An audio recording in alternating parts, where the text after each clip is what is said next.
We have realized that for us to have rest, we must first realize that we are tired. We must first realize what makes us tired, and we must first decide that we don't want to be tired anymore. Then when that realization happens, we come to the Lord. We have realized that by coming to the Lord, you have to leave Satan behind. Hindi tayo maaaring pumunta sa isang lugar na hindi iiwan ng isang lugar. Hindi maaaring lumapit sa isang tao na hindi iiwan ng iba. And so, we say that we come to the Lord and have rest. Ang kanyang magandang sinabi tungkol sa kanyang yoke, my yoke is easy and my burden is light.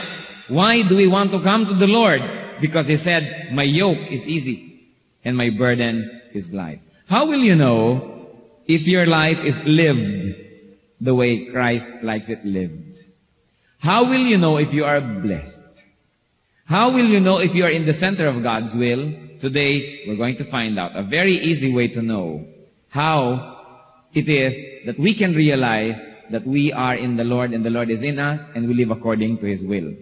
Thank you, Father, for hearing our prayer. We welcome you, dear Holy Spirit, in our midst. Descend upon us, infill us, fill this room and fill our hearts with your presence so we may unlock the mysteries of God's words, so we may apply this in our practical life.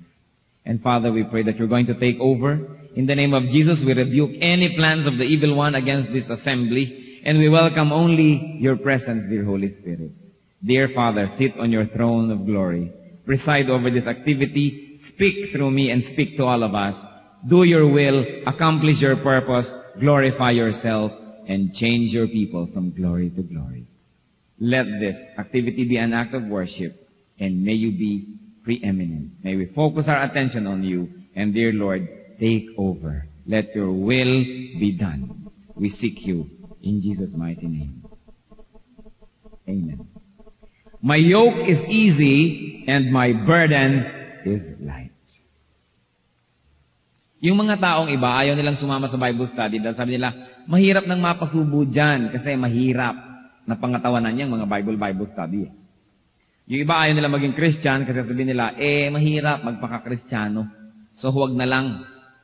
Mahirap mag-attempt na baguhin ang buhay, so huwag na lang. Nakikita ko yung maraming Christians, ang dami-daming ginagawa, ang dami-daming responsibilities, kulang ang oras sa sarili. So sabi nila, huwag na lang kasi mahirap yan. And the Lord said, my yoke is easy and my burden is light. Dalawa lang ang pwede nating panghawakan na ang Diyos ay sinungaling o hindi.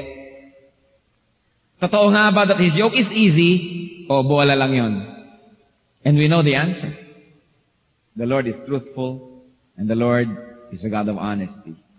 When Jesus says, my yoke is easy and my burden is light, totoo ba yon or not? At papaano nagiging totoo ang bagay na yon? Unang-una, ano ba yung yoke? Yoke is an agricultural term. Yan yung tawag sa napamatok. Napamatok sa, inilalagay sa batok ng mga kalabaw at saka mga baka kapag may hinihila sila. Ano mga hinihila ng mga kabayo, ng mga baka, ng mga kalabaw? Siguro mga paragos, kareta, mga kariton, karetela, all these kind of things, hinihila nila. At saka araro. Right? Kaya merong kahoy na nakakorte sa kanilang neck kung saan nando sa dalawang dulo yung tali at doon naman nakatali yung whatever it is that they have to pull. Yun yung yoke. And the Lord said, my yoke is easy and my burden is light. Sabi niya, take my yoke upon you. Isuot mo yung aking yoke. In other words, whatever it is that the Lord wants us to do, whatever it is that the Lord wants us to be, that is what we should be wearing. That should be what life is. Pag tinatanong tayo, what is life all about? What is your purpose in life? The purpose in life is to wear God's yoke. To be what God wants us to be. To do what God wants us to do. Yun ang purpose ng buhay. Yung iba, pag tinabi mo, anong purpose ng buhay? Sabi nila, yumaman, sumikat, maging powerful. Siguro bonus yon kung gusto ni Lord na ibigay sa atin. Pero hindi yun ang purpose ng life. The purpose of life is to do the will of our Father in heaven. To wear and put on His yoke. At anong sabi niya? My yoke is easy. Bakit naman naging madali ang gawain ng Diyos? Bakit naman naging madali ang buhay na nakasurrender sa Diyos? Because, one, the Lord does not ask us to do anything beyond the strength that He gives. Marami sa inyo supervisors. Hindi kayo nagbibigay ng assignment sa mga tao ninyo na alam yung lampas sa kanyang kakayahan or qualification. Dapat kasi kayo nang gagawa nun kung lampas na. You know. Kaya ang mga supervisor nagagalit pag hindi nagagawa ang dapat gawin. Kasi alam nila, given the tools, given the time, given the space, and given the chance to do it, it should have been done. Very few people in positions of authority will ask their subordinates to do something which they know is beyond what the subordinates can do. And the yoke of the Lord is easy because He knows our limits. The Lord does not ask you to do anything beyond the strength that He gives us. Kaya sabi niya, my yoke is easy. Why else is the yoke of the Lord easy? Because the Lord helps us every step of the way.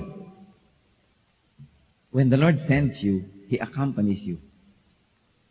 In fact, when the Lord sends you, He's been there. The Lord doesn't send you anywhere where He has not been there yet. Kung may pinalalakaran siya sa ating landas o daan, nadaanan na niya yun. Alam na niya, kaya sabi ng Lord, mahirap yata. Alam ko, hindi kita papadaanin dyan kung hindi mo kaya. What do you think of me? Kumisan kasi, iniisip natin, mas marunong pa tayo sa Diyos. Diyos, Lord, yun yata pinapagawa niyo, hindi ko yata kaya yun. Lord, teka, sino bang lumikha sa'yo? Sino bang nakakaalam? Alam mo ba kung ilan ang number ng buhok mo? Ako nga alam ko eh. So I know you more than you know yourself. So that, trust me that when I ask you to do something, I know that you can do it. And, by the way, I'm not going to leave you alone. I'm going to be with you every step of the way. Hebrews 13:5, I will never leave you. I will never forsake you. That's what's important. That's why the yoke of the Lord is easy. And number 3 reason why it's easy, because the Lord has already walked the road that He wants us to take. Alam na niya lahat ng danger part, alam na niya lahat yung mga paraan how to handle us. At sabi nga, hindi naman niya tayo iniiwan kahit kailan. So niya, my yoke is easy. And my burden is light. Yung ipinapabuhat niya sa atin na dalahin, sabi niya, magaan. Sinungaling kaya siya or not? Sabi niya, magaan ang ipapadala ko sa inyong dalahin. Madali ang ipapagawa ko sa inyong gawain. Bakit magaan ang gawain ng Panginoon? Because the Lord helps us carry the burden. Ang totoo nun, siya naman halos na nagdadala lahat. Naranasan niyo ba yung nakikidala kayo kunwari? Pero hindi naman talaga totoo. Nakahawak lang kayo para huwag kayong masabihan na walang ginagawa. Diba? Ang totoo sa buhay, ganun eh. It's really the Lord who sustains us. He carries us. The Lord helps us carry our burden. At dumarating pa nga yung panahon na hindi lang niya binubuhat yung dala natin, pati tayo buhat na rin niya. That the Lord also carries us. The burden has a limit. Remember that. Whatever burden the Lord allows us to have has a limit. Ano mga limitasyon? It is limited in load. Kung anong timbang nun, may limitasyon. And it is limited in time. Hindi niya pinababayaan na dala natin longer than needed, longer than necessary, and longer than we can bear. Anong sabi sa 1 Corinthians 10? Na kahit man lamang sa temptation, anong sabi dyan? 10:13, kahit sa temptation, it's very clear. God is faithful. Will you open your Bibles? 1 Corinthians 10:13, baka hindi totoo ang sinasabi ko sa inyo, you better check. God is faithful and will not let you be tempted beyond what you can bear. So hindi mo pwede sabihin, Lord, sobrang temptation, hindi ko to kaya, ako'y tao lang. Sabi niya, teka, sabi ko diba sa 1 Corinthians 10:13, hindi kita bibigyan ng temptation na lampas sa iyong kaya. But when you are tempted, He will also provide a way out so that you can stand up under it. So kapag may temptation at tayo natalo, anong ibig sabihin nun? We chose to lose. When we fail, it's because we choose to fail. When we give in to temptation, it's because we decided to give in, not because the temptation is too much. Because the Bible says, I will never give you a temptation beyond your strength. Kung ganun pala, bakit pinapayagan pa ni Lord na may temptation? Para tayo magka-award. Parang test. Binibigyan ka ng test ng teacher na kaya mong ipasa para kanya mabigyan ng high grade at mabigyan kanya ng award. Ang baba-babanganan at kayang-kaya mo na nga, hindi mo pa ipapasa, ibabagsak mo pa. Kasalanan mo na yun. Don't let Satan deceive you na hindi nyo kaya ang temptation. It's a lie. It is a lie. The Bible is truth, and the Bible said, God is faithful. And He will not let you be tempted beyond what you can bear. But when you are tempted, He will also provide a way out so that you can stand up under it.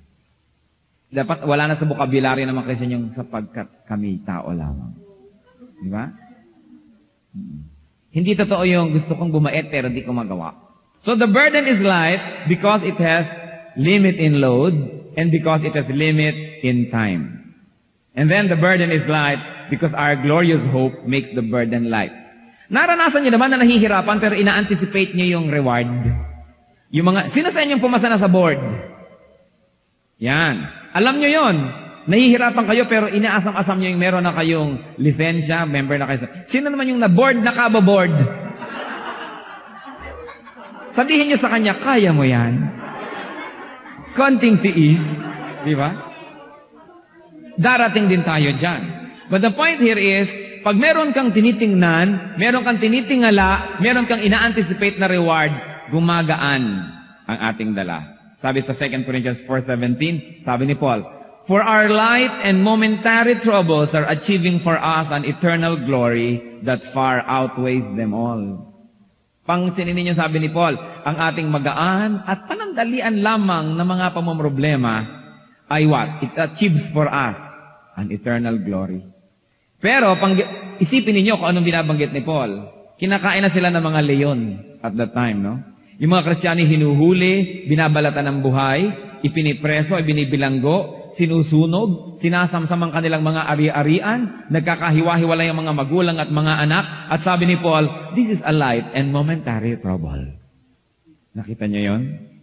Kaya pag may problema kayo at ang mukha ninyo hindi ma-drawing ni Picasso, aalalahanan niyo sila Paul. Na hinuhuli na sila, ibinibilanggo na sila, inihahagis na sa mga leon, sabi ni Paul, this is a light and momentary trouble because I'm looking forward to heaven. Kapag may dinadaan na tayo mga troubles, yung sandali lang ito. Lalampas din ako dito. This too will pass. It's one of the most important things we can say to ourselves pag mahirap. This too will pass. This is light and this is momentary. Now, katulad ng tanong ko sa kanya kanina, paano natin malalaman kung ang buhay natin nalulugod ang Panginoon? Paano natin malalaman kung ang buhay natin tama? Paano natin malalaman kung nasa tamang lugar tayo, nasa tamang pamumuhay? There's only one. Christian, and you better listen. Magaan ang buhay. Magaan. Hindi magaan ang trabaho. Hindi magaan ang mga pagsubok, pero magaan ang loob. Magaan ang buhay. Bakit? Sabi ni Lord, for my yoke is easy and my burden is light.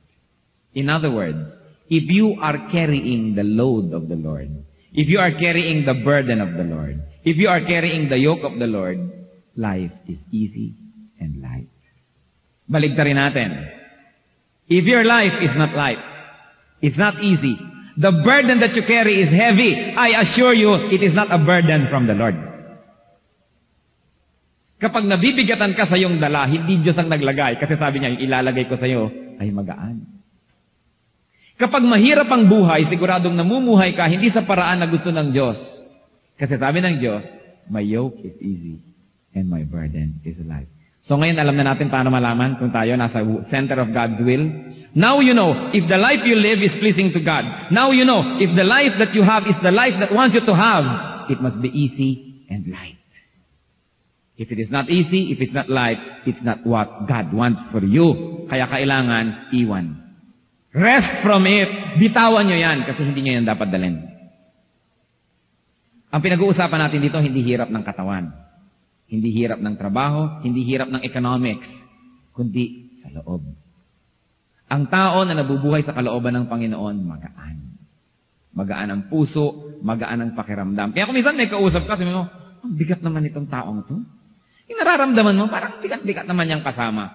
All this person has to do is to walk into the room and we lose all our smile. All this person has to do is join a conversation at bumibigat ang lahat.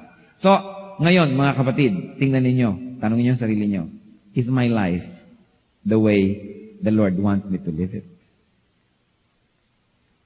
Ang dala ko bang load, ang Lord ang may bigay o si Satan? Kasi kung si Satan, bitawan niyo na ngayon din. Alam niyo kung si Satan ang may bigay, mabigat. Alam niyo kung ano mga desisyon ang ginagawa natin na galing kay Satan, mabigat ang bunga sa ating kalooban. Alam niyo kung anong mga ginagawa natin na hindi tama, mabigat dalhin. So kung ang buhay niyo ay mabigat, siya sa atin. Sabi ni Lord, my yoke is easy and my burden is light. Ang mga taong nabubuhay sa kalooban ng Panginoon, maaaring pagod pero magaan. Maaaring walang pera pero magaan. Maaaring hirap ang katawan. Kuminsan hirap ang loob dahil maraming sinosolve, maraming inaayos, pero magaan ang espiritu. Dahil ang ibinigay na pangako ni Lord, I will give rest for your soul. So ang tanongin natin, soul, do you find life to be easy? Do you find life to be light? If that is so, you are carrying God's load. But if that is not so, you are carrying a load that you should not even be carrying. Iwan nyo. Hindi gusto ng Lord na mabigat ang ating kalooban. Hindi niya gustong malungkot tayo. Hindi niya gustong tayo miserable. John 10:10, I came that they might have life and have it to the full. Have it abundantly. So ano yung yoke ni Lord na inilalagay sa atin? Kung halimbawa, ito yung kalabaw, sabi mo, ito yung yoke mo kalabaw, araro, hilahin mo yan. O ito yung kabayo, o ito yung yoke mo karitela, hilahin mo ang karitela. O baka, o ito ang yoke mo, hilahin mo itong paragos na ito, itong cart na ito. Ano namang yoke ang ipinapahila sa atin? Anong ipinapagawa sa atin ng Lord? First of all, are you ready to hear it? Are you? The yoke of holiness. Sabihin niya sa katabi niyo, be holy. Yan. Ephesians 1:4. For He chose us in Him before the creation of the world to be holy and blameless in His sight. The Lord chose us to be holy, not to be unholy. And 1 Peter 1:15, but just as He who called you is holy, so be holy in all you do. For it is written, be holy, for I am holy. Sabi ng iba, ang hirap magpaka-holy. That's a lie. Because the Lord said, my yoke is easy and my burden is light. Ang katotohanan nga niyan, lahat ng hirap ng buhay natin dahil tayo ay sinful. Diba? Kaya nga tayo may mga kaaway dahil tayo sinful Kaya nga tayo mabigat ang kalooban dahil meron tayong mga nasasaktan. Kaya nga tayo nagiging guilty kasi meron tayong sin. Kaya nga tayo na-accuse because we have sinned. Hindi totoo na mahirap maging holy. And while at some degrees it might be true, pero itong totoo, it is more difficult not to be holy. It is difficult to be godly, but I tell you this, it is profound, infinitely more difficult to be ungodly. Hirap din lang at hirap, doon na tayo sa tama. Sabi na, ang hirap naman gumawa ng mabuti, pero kapatid, mahirap din gumawa ng masama. At mahirap itago ang ating ginagawang masama. At mahirap ang bunga ng masama. So doon na tayo sa mas madali. To be holy is easier than to be sinful. And if Satan tells you, oh, it's easy to be sinful, it's a lie. Yes, it is easy to commit sin. Yun ang itotoo doon. But it is not easy to carry the burden of sin. Sin brings heaviness. Anyone who chooses not to be holy chooses to carry a heavy load. Another yoke that the Lord gives us is service. Two kinds of service. Service to God and service to God's people. Deuteronomy 6:13. Fear the Lord your God. Serve Him only and take your oaths in His name. So fear the Lord and serve Him. Sabi niya ba, mahirap maglingkod sa Diyos? Totoo? Totoo. Pero alam niyo ba na mas mahirap maglingkod kay Satan? Mas totoo yun. When you serve Satan, all the more that he oppresses you. Pag nakikipagkaibigan ka sa kanya, mas lalo kanyang sinasaktan. Pag sumusunod ka sa kanya, mas lalo kanyang kinakawawa. Hindi madaling sumunod sa Diyos, pero lalo namang hindi madaling sumunod kay Satan. Dalawa lang ang choices. Christian, you make the right choice. The yoke that the Lord gives us is service to Him and service to our fellow men in the church, to our fellow believers, very especially. Galatians 5:13, you, my brothers, we are called to be free. But do not use your freedom to indulge the sinful nature. Rather, serve one another in love. We are called to serve. It is difficult to serve, but I tell you this, it is more difficult not to serve. Mas mahirap magbingi-bingihan sa pangangailangan ng kapwa. Hindi ka rin magkaroon ng kapayapaan. At mas mahirap yung you live only for yourself because the secret of giving is, it goes around and it returns to you. But when you do not give, nothing returns to you. You want to receive, you give. Get into the circle of life. Yung tao na humihiwalay sa circle becomes stale. Tingnan niyo yung kwarto na nakasara ang mga bintana, mabaho. Nagkakaroon ng alimuom, nagkakaroon ng ano mga molds. Hindi siya maganda. Kasi yung air na nasa kanya stale, hindi lumalabas, hindi umiikot. The circle of life, the secret of life is to be part of that cycle. That you give and then you receive, you give and you receive. Those that don't give, don't receive. Serve. And in the end, you also receive service. Because love begets love. Pag maalalahanin ka, naaalala ka rin. Meron namang hindi, pero karamihan ng tao, ay pag maalalahanin ka, nagiging maalalahanin din sila sa iyo. O yung iba, mga 10 taon mong inaalala bago matuto rin na maging maalalahanin, pero natututo rin. Tingnan yung katabi nyo, siya kaya? Sabi mo, ikaw ba yun? Ikaw ba yung receive ng receive but you do not give? Diba? Masama yun. Burden, yoke, holiness, service. It's very important. One of the easiest ways to have a meaningful and an easy life is to serve God. Yung sa inyo mga naglilingkod, totoo ba yan or not? It's true. You know, one of the greatest punishments that you can ever receive if you're a Christian is not to have a ministry. I tell you this, yung mga Christians na nakaranas na may ministry tas nawala, I'm sure na yun ang pinaka-driest moments of your life. It might be the most pleasurable, kasi nabuhay sa kasalanan, sinunod ang ibig, pero driest. Don't go for pleasure if it will drain you of your joy. Pleasure is cheap. Joy is deep. Parang tula. Pero kung marimahan sa atin, yung pleasure ang sinusunod, hindi bali na masacrifice yung joy. Service is life. Don't you ever say, ang dami-dami ko ng ministry, ang bigat ng aking dala. Kung minsan siguro hindi ka lang organized sa oras, or you're biting more than what you can chew. But I tell you this, kung mahirap mag-serve, mas mahirap yung hindi nagsaserve. Ang taong pinaka-isolated sa buhay ay yung hindi kasama sa circle of life ng church. Yung umaandar ang church na hindi ka kasali, kawawa ka nun. Kawawa ka nun. So, sabihin natin, magaan when you serve. Napapagod ang katawan, pero nakapahinga ang isip. Pagod, kumisan ang isip, pero nakapahinga ang kaluluwa. Yung pagod ng katawan, isang tulog mo lang, wala na yun. Pero yung hirap ng loob, hindi na itutulog yun. Laging dapat kalooban natin yan ang malapit sa Diyos. And you want to take the Lord's burden, you want to have a light life, be holy and serve. Serve God. Another yoke that the Lord would like us to have is to strive to have the fruit of the Spirit. Sabi ng Galatians 5:22 and 23, but the fruit of the Spirit is love, joy, peace, patience, kindness, goodness, faithfulness, gentleness, and self-control. Against this, there is no law. Sabi sa Bible. Ito ang ating dapat dinadala. Ito ang ating goal. Ito ang ating hinihila-hila. Love, joy, peace, kindness. Sabi diba, pagkakain ka naman, naabusuhin ka eh. Kumisan, pero hindi naman lahat nag-aabuso. But those that are kind, kahit kayo na-abuse, you feel good inside rather than those who are unkind, who feel miserable inside. Faithfulness, gentleness. These are such important things. So yun ang yoke na binigay sa atin ni Lord. Holiness, service, and the fruit of the Spirit.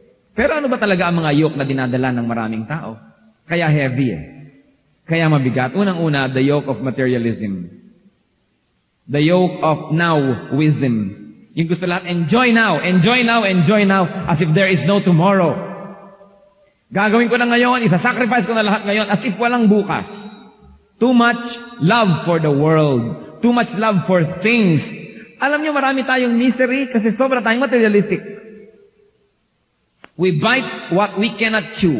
Dahil sa paghahangad, maraming mga tao isinasanla ang kaluluwa nila para lang makamit yung hinahangad nila. But what does it profit a man to gain the whole world and lose his soul?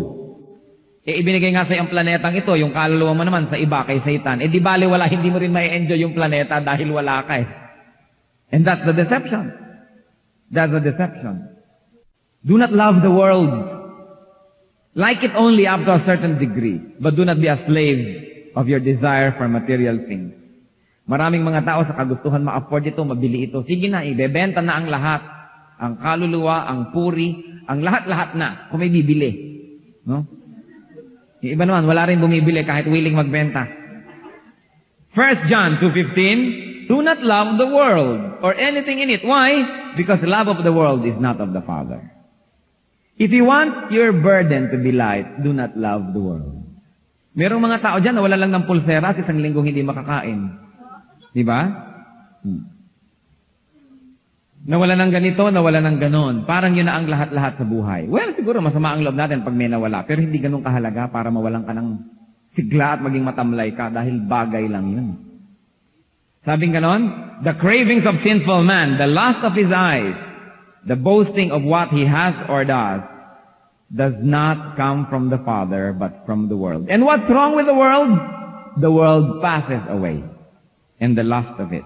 But he who abides in the Lord lives forever. Don't be too attached.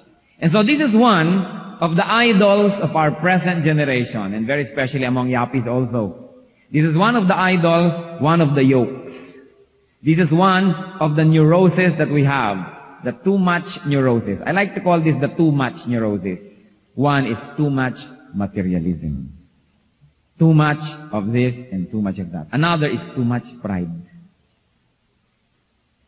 Kung mabigat ang buhay nyo, siguro proud kayo. Kasi wala naman taong proud na masaya eh. Sumaya na ba kayo dahil sa pride? Gusto niyo na makipag-usap, ayaw niyo, pamaon na pa siya. Humahaba tuloy inyong pagdurusa. Diba? Gusto niyo na makipagkasundo, makipagbati, ayaw pa rin. So, sinisikip ang ating dibdib. Babawan niyo ang inyong kaligayahan. Tanggalin niyo ang inyong pride at kayo'y sasaya. Too much pride. Isa yan sa mga neuroses of our generation. Too much pride. And then another neurosis, too much sexuality. Too much sex. Kasi sabi, the lust of the eyes is not of the Father, but is of the world. Kasi we live in a very sexually preoccupied system. Sa advertisement lang, nagtitinda lang ng mga bearing ng truck. Babae pang nakabikini ang may buhat-buhat. Anong kinalaman ng babaeng nakabikini sa bearing ng truck? Diba? Electric fan lang, babae pang nakabathing suit ang nakapulupot sa electric fan. Anong kinalaman niya sa hangin? Diba? There is too much sex in the movies, too much sex in our songs, too much sex in advertising. Lalo mga advertising ng mga kung ano-ano mga produkto. Yung lamang mga pangsipilyo, mga panghiso at mga toothpaste na naghahalikan na halos. Kaya tuloy ikaw nagsisipilyo para ka mahalikan. Hindi para huwag mabulok ang iyong ngipin. Sobra, di ba? Yung ano ba yan? Yung mga deodorant na the next move is up to you. Ano yun? There's too much. We are what? Bombarded by sex everywhere. But the Christian is called out of the world. Kaya sabi, do not love the world. Be separate. Be separate. Pati kumisan sa pagbibihis natin, ginagawa natin yung self natin na sex object. Yung mga taong nananahimik at nagpapakabanal, pag dumaan ka, ay ipinuputak din ang tukso. So, naging blessing ka o curse? Curse. Look at yourself. Am I a blessing or a curse? Diba? Mga babae na close neck, pagkatapos ang laki-laki ng butas dito ng damit. Ano ba yan? Gagawa lang ng mga damit, spaghetti strap pa. Diba? Gawin nyo na lang na ano, yung malapad and everything. Because our body is the temple of the Holy Spirit. Gusto nyo ba na ang body nyo ginagawang sex object? Na pag nakikita kayo, para ang naiisip kung ano-ano mga kamunduhan. In that way, the body that was given us by the Lord will be used by Satan. Payag kayo? No. But there is too much. Even the way people dress. Even the way people fix their hair. There's a lot of sexuality. But we are sexual beings. Hindi natin pwede i-deny yun. Right? But the Christian must put it in correct perspective. At lagyan niya, medyo kontrolin niya yon. Hindi niya dapat i-allow na ang sarili niya tumingin sa iba, looking at people as sex object. And we should never allow our bodies to become sex objects. Because the Bible says, your body is the temple of the Holy Spirit. Glorify God in your body. It's important. It's very important to dress modestly. It's very important. So when you dress, you say, when I dress up today, am I going to cause other people to sin? Or am I going to inspire them to greater godliness? Well, you should be presentable. Hindi naman kayo dapat parang tinakpan na lang ng kumot, tapos lalabas kayo ng bahay, ang itsura nyo, gano'n na lang. We should be presentable and we should look nice, but we should avoid what? Making ourselves object of desire. Because we will cheapen even the people around us, and we will cheapen ourselves. Dapat ang hinahangaan sa atin, mabait yan. Godly yan. Matalino yan, hindi yung sexy yan. Parang, ganun lang. You know, people sex objects, pagkatapos ng isang sexual encounter, baliwala na sila. Ang pinapahalagahan natin dapat yung mas malalalim, mas matitibay na mga bagay. If we're going to attract people to us, let's attract them with our wisdom. Let's attract them with our skill, with our talent, with our productiveness, with our love, with our goodness, not with our bodies. It is the cheapest form of attraction. However, it's good to be attractive. Don't get me wrong. It's good to be presentable. But if you're going to make people come to you only because of your body, what will you be in your own understanding? What will you be in your own eyes? What will you be in the eyes of heaven? Right? But all of us probably have been guilty of this one way or another. When we dress, we like to be attractive. Paul said, one thing I do, I forget the past. I just look forward to the glorious hope of the Lord. So whatever it is that we had in the past, let's forget. And let's forgive ourselves as God has forgiven us. But let's begin to have a new life. A newfound respect even for our bodies. It is important. So too much materialism, too much pride, too much sexuality. Marami mga magnobyo, sasabihin ng boyfriend, kung talagang mahal mo ako, patunayan mo. Ano yon? Halika dito sa mahal kita motel. Diba? Ang dami naman mga babae, o sige na nga, mapatunayan ko na lang aking pag-ibig ay maibagsak na ang bataan. Diba? I mean, sasabihin mo sa lalaki, patunayan mo rin na mahal mo ako, igalang mo ako. Bakit ako lang magpapatunay sa'yo, ano ka, sinuswerte? Diba? Kaya lang, kung kakanta ka ng gusto ko ay medyo bastos, mga wala ka na talaga ng right sabihin yun. Tell me if I'm right or wrong. This is a neurosis that makes or breaks many people, especially yaps. Especially single people. Too much emotion. Nako, pag emotion na, kinalimutan na ang diploma, kinalimutan na ang Biblia, kinalimutan na ang common sense, nagkapilipilipit na ang utak at ang buhay at ang lahat-lahat dahil sa